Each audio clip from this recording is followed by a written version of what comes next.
आज और कल दक्षिण बंगाल में दस्तक दे सकता है मानसून। उत्तर पश्चिम बंगाल की खाड़ी में बना चक्रवाती सिस्टम अब लो प्रेशर में बदल चुका है।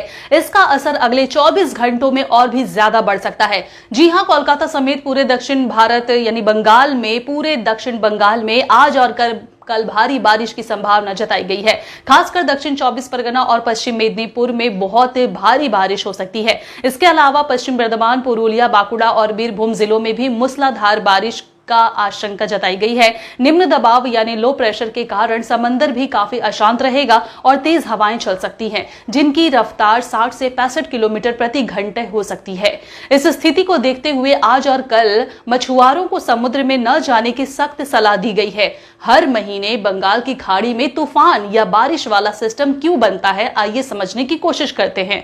6 वजह जानकार बताते हैं। मई के बाद अब जून में भी बंगाल की खाड़ी में फिर से लो प्रेशर का दबाव वाला मौसम सिस्टम बन चुका है। इसका असर बंगाल और बांग्लादेश के आसपास के कई इलाकों में दिख रहा है। अगले 24 घंटे में यह सिस्टम और भी ज्यादा तेज हो सकता है। इस वजह से दक्षिण बंगाल में आज और कल तेज बारिश होगी और मौसम थोड़ा बिगड़ सकता है। इसी कारण से मछुआरों को चेतावनी दी गई है कि वे अभी समुद्र में फिलहाल ना जाएं, क्योंकि 60 से 65 किलोमीटर प्रति घंटे की रफ्तार से हवाएं चल सकती हैं। अब यह सवाल है कि बंगाल की खाड़ी में हर महीने ऐसी स्थिति क्यों बन जाती है।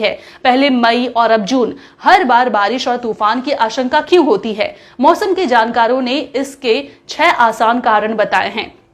समुद्र का पानी बहुत गर्म है। बंगाल की खाड़ी का पानी ज्यादा गर्म रहता है। जब पानी गर्म होता है तो उसकी गर्मी हवा को ऊपर उठने पर मजबूर कर देती है और वहां लो प्रेशर बन जाता है। यही आगे जाकर बारिश या तूफान लाता है। दूसरा है, हवा की रफ्तार बहुत कम होती है। जब हवा धीमी चलती है तो लो प्रेशर सिस्टम एक ही जगह बना रहता है और धीरे धीरे मजबूत हो जाता है। बंगाल की खाड़ी की बनावट, ये खाड़ी 3 तरफ से जमीन से घिरी हुई है और इसकी गहराई भी कम है। इसी वजह से यहां गर्मी और नमी ज्यादा देर तक बनी रहती है, जो बारिश के सिस्टम को बनने में मदद करती है। चौथा है, हवा में ज्यादा नमी होती है। यहां भी नदियों में लगातार बारिश की वजह से हवा में बहुत नमी रहती है। यही नमी बादल बनने और बारिश कराने में मदद करती है। तो पांचवा है मानसून का असर। मानसून भी इस पूरे सिस्टम को बढ़ावा देता है। जब लो प्रेशर बनता है तो पूरे मानसून की हवा को भारत की ओर खींचता है, जिससे बारिश और तेज हो जाती है।